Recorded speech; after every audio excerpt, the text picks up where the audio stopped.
Bienvenidos comunidad de relatos ecos escalofriantes. Hoy tenemos un nuevo relato de misterio y terror.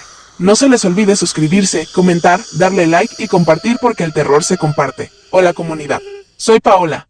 Ahora tengo 28 años, pero hoy quiero contarles una historia que marcó para siempre la vida de mi papá Jesús Martínez. Yo tenía apenas 6 años cuando él decidió irse a Estados Unidos buscando aquel sueño que lleva a tantos de nosotros a cruzar fronteras. Cuando regresó, yo estaba a punto de cumplir 16.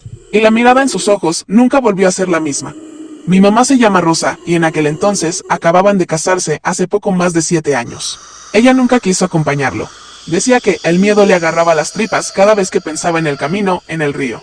Habían llegado a un acuerdo, él se iría a trabajar, mandaría dinero y ella se encargaría de construir nuestra casa en el terreno que habíamos heredado de mi abuelo.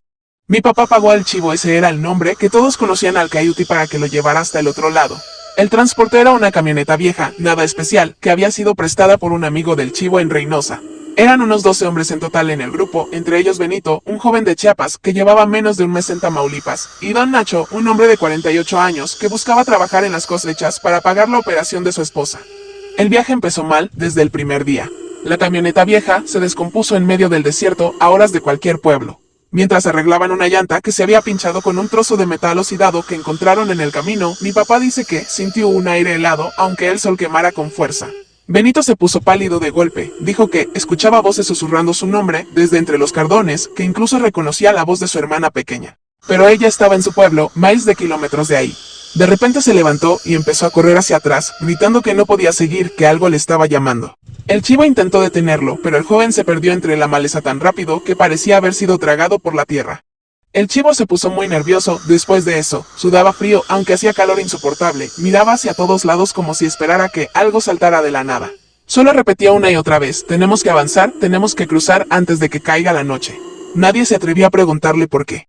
Cuando llegaron al río Bravo, el sol ya empezaba a ponerse, tiñendo el agua de un color rojo oscuro como sangre. El chivo señaló un tramo aparente de menor profundidad. Crucen por aquí. Pero oigan bien, no den vuelta atrás, sigan siempre adelante. No se preocupen por los demás, no miren para ningún lado, y aunque escuchen algo, aunque sea la voz de alguien que conocen, solo sigan caminando. Empezaron a cruzar uno tras otro. El agua estaba más fría de lo que nadie esperaba, y las corrientes tiraban de sus piernas como manos invisibles. Estaban a mitad de camino cuando Don Nacho, que iba unos pasos adelante de mi papá, empezó a gritar. Algo lo estaba jalando hacia abajo, sus brazos se movían desesperadamente, tratando de agarrarse a algo que no se veía. Y su rostro se llenó de un terror que mi papá nunca olvidará. Uno de los hombres del grupo intentó llegar a él, pero en el momento en que sus manos tocaron el brazo de Don Nacho, algo lo arrastró bajo la superficie con una fuerza increíble. El agua se volvió turbia y se oyó un sonido húmedo como si algo estuviera mordiendo. Todos empezaron a correr hacia la orilla, pero el chivo les gritaba a todos, no volteen. Sigan adelante. Mi papá pensó que, seguro era la migra, que estaban esperándolos en la otra orilla. Pero cuando finalmente llegaron a tierra firme, no había nadie más que ellos. Eran solo 6 de los 12 que habían partido. El chivo prendió una fogata con ramas secas, les dijo que se calmaran, que ya habían pasado lo peor. Mientras descansaban, el silencio del lugar se hizo insoportable, no se escuchaban pájaros, ni el río, ni nada más que el crujir del fuego. De pronto, la maleza detrás de ellos empezó a moverse con fuerza, como si un animal enorme estuviera pasando por ahí. Y entonces salió Don Nacho. Estaba completamente mojado, agua chorreaba de su ropa y su pelo, pero no tenía ni rasguño ni señal de haber estado luchando bajo el agua. Se acercó lentamente al grupo y mi papá dice que, en ese momento, se dio cuenta de que algo no estaba bien. Sus ojos no tenían iris ni pupila, eran completamente blancos como huevos hervidos. Empezó a hablar con la voz de Don Nacho, pero con un eco extraño que parecía venir de muy lejos. ¿Por qué no me ayudaron? ¿Por qué me dejaron ahí abajo?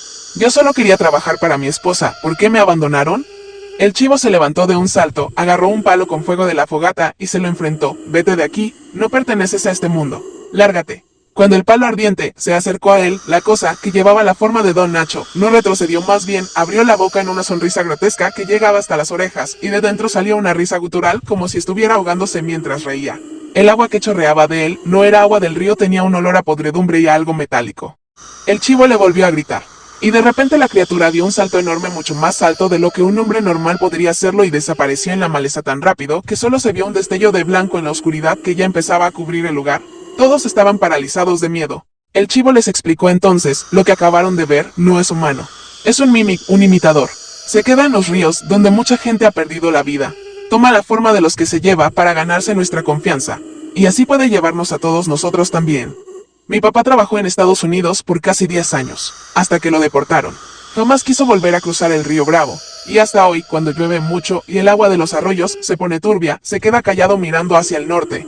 Dice que todavía escucha algunas noches la voz de Don Nacho preguntando por qué no lo ayudaron. Hasta la próxima pesadilla, comunidad. No se olviden de suscribirse, comentar, darle like y compartir porque el terror se comparte. ¿Quién sabe qué otras cosas esperan en las sombras de nuestras fronteras?